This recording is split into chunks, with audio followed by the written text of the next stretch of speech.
Seguimos en el fondo, ¿vale? La parte fundamental, la parte práctica. Aquí es donde sí que no hay límite de folio. Vamos a poner ya un mínimo, por ejemplo, de 3 carillas. Cuando hablo de folio, hablo de carillas, ¿de acuerdo?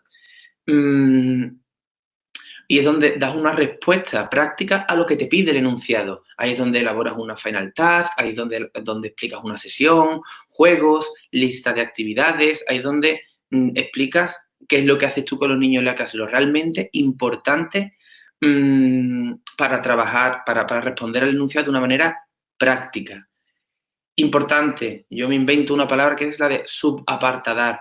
Utilizad subapartados, no escribáis, utilizad parte práctica, actividad 1, ponerle nombre, sed específicos, sed originales, sed coherentes y relacionados. Intentar relacionar la teoría con la práctica en sí misma, no hagáis juegos que no tengan nada que ver el uno con el otro, intentad hacer dinámicas rotatorias, meter aprendizaje cooperativo, meter cositas innovadoras sin pasarnos. Para todas estas cosas tendremos explicaciones, tutoriales y webinars para hablar de cooperativo, para hablar de inteligencias múltiples, para hablar de uno de los principales problemas que la gente tiene cuando afronta un supuesto práctico, que es que no se me ocurren cosas. Nosotros tendremos un webinar dentro de decenas que vamos a ofertar que se llama gamificación del aula, en la cual lo que hacemos es ofrecer juegos, diferentes juegos para habilidad lingüística, diferentes dinámicas, técnicas de diferentes metodologías para aplicar en función a cómo necesitemos, tanto de Final Task, de Task-Based Approach, por ejemplo, hablando en inglés, o de tarea final, como de aprendizaje basado en proyectos, como de aprendizaje cooperativo, como de tareas por inteligencias múltiples y de muchísimas cosas que le van a dar cierta originalidad, fundamentación y ya también incluso autores y legislación específica, ¿vale? La parte práctica debe ser más extensa que las otras partes, debe estar muy bien organizada y es eso, práctica, donde explican los juegos, su organización, lo que buscas, etc. Y por último, la relación con el currículo.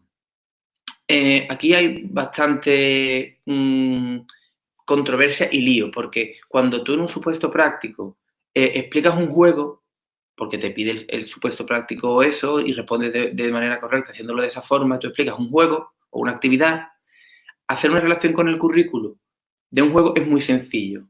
Stop. ¿Qué es el currículo? Objetivos, contenidos, competencias clave, indicadores de evaluación, ¿vale? Artículo 2 del Real Decreto 126. Relacionar esos elementos curriculares, que son, digamos, esas palabras con las que estamos todo el día jugando en clase, con lo que has hecho, ¿vale? Este juego que yo he hecho, ¿cómo lo relaciono con estos objetivos, contenidos y demás? Lo que decía, cuando tienes un juego, es sencillo relacionarlo con el currículum, porque si yo estoy haciendo un roleplay en el que estamos en un supermercado y yo soy el vendedor y el alumno es el que me compra los productos, relacionarlo con el currículo es sencillo, porque si yo tengo que relacionarlo con un criterio de evaluación de los que hay, lo voy a relacionar con uno que sea o de speaking o de listening, porque ahí no están escribiendo. Si lo voy a tener que relacionar con los bloques de contenido, pues con los bloques de contenido de comprensión y expresión oral. Si lo relaciono con las competencias clave, pues aparte de la lingüística, pues con la de autonomía personal o cultural, si estamos trabajando de un supermercado de comida de otro país, etcétera, etcétera. Es más sencillo, pero ¿qué ocurre si yo hago una actividad, por ejemplo, una dinámica rotatoria de 6 grupos de 4 personas, en la que cada 8 minutos rotan? Y hay diversidad de ejercicios, de todas las habilidades lingüísticas y de todo, desde crucigramas a roleplays, a ver un vídeo, a hacer una pequeña dramatización. Ahora yo eso que lo relaciono, ¿qué pongo en la relación con el currículum? 12 criterios de evaluación, los 4 bloques de contenido, los 9 objetivos de lengua extranjera. Me va a ocupar espacio. Y no voy a demostrar, que es lo que, para lo que yo oposito, para demostrar. El proceso de oposición, injusto como el solo, está hecho para demostrar. Y tú en el supuesto práctico le demuestras al tribunal lo que sabes de manera práctica, sobre todo, de un enunciado que ellos te dan. Si tú pones una relación con el currículo de 2 folios en el que hablas de muchísimos elementos curriculares, ahí no se aprecia tu habilidad para relacionar, porque lo estás relacionando con todo, ¿vale? Entonces, nosotros apostamos por, cuando hay una variedad práctica, elegir un juego, ¿vale? Pues de entre la relación con el currículo. Pues entre todas las actividades que hemos hecho en la sesión, en la unidad o en lo que hayas planteado, vamos a elegir esta para relacionarla con el currículo. Y ahora esa la relacionas, ¿de acuerdo? Y queda mucho más claro tu dominio de la práctica y tu dominio de los elementos del currículo para relacionarlos, ¿vale? Y por último, del fondo, de lo que escribimos, conclusión, comentarios finales, a mí me gusta más hablar de comentarios finales, porque una conclusión es como una respuesta a algo, y hay veces que el enunciado no es una pregunta que te pide una respuesta, te dice que hagas algo, no que llegues a una conclusión. Otras veces sí. ¿Son los juegos útiles en la enseñanza del francés? Pues a lo mejor pones conclusión. Sí, definitivamente el juego es un elemento indispensable para motivar a mis alumnos de cara. Y ahí puede ser conclusión, pero si no, me gusta hablar de comentarios finales, porque simplemente es como una introducción al final. Tampoco que sea un elemento indispensable, pero viene bien media carillita, es un poco más pequeño que la introducción, ¿vale?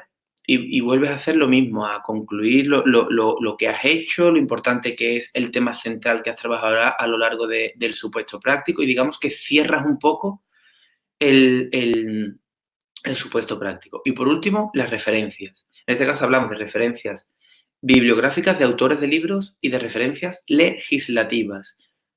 Y me bajo un poquito de nivel.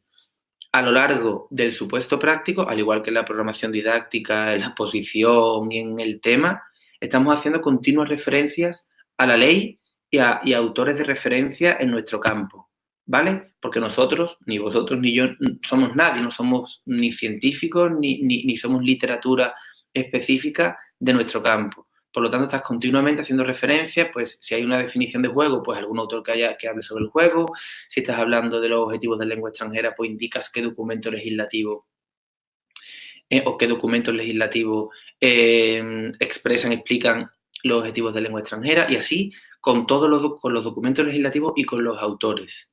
Pues todo lo que hayas dicho en el supuesto práctico, no que lo hayas nombrado la ley entera, simplemente que tú dices, a continuación voy a nombrar los elementos curriculares, la relación de la práctica con los elementos curriculares establecidos en el artículo 2.2, si no se me olvida, del decreto 126/2014. Ya está. Y ahora, en la bibliografía es donde tú pones ya Ministerio de Educación y Ciencia 2014, Real Decreto 126/2014 de 28 de febrero por el que se desarrolla el currículo de educación primaria en Andalucía. Lo mismo con los libros, con los autores y con las leyes. No obstante, ya haremos un webinar específico para ver cómo se referencia esto, las reglas APA y demás. Pero, en resumen, en el fondo, tiene que aparecer la bibliografía de la que tú has hablado en el supuesto práctico, tanto de autores como de documentos legislativos.